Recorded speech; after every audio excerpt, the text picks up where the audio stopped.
Welcome back to another video. Did you know you have been charging your phone the wrong way?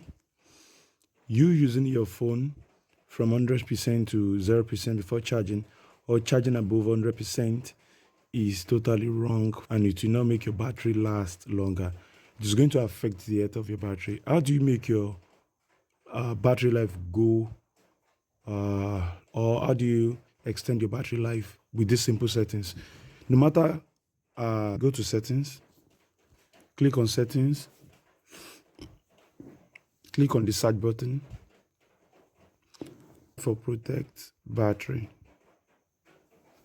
Click on protect battery. Once you click on protect battery, you see protect battery to extend the lifespan of your battery, limit 85%. You want to choose that. Thanks for watching my video, and don't forget to subscribe, like, share and comment on my video. Thank you. So this will charge your phone to 85% and it will stop charging. And whenever you are draining your battery, always drain it to around 20% before charging again. Thank you for watching.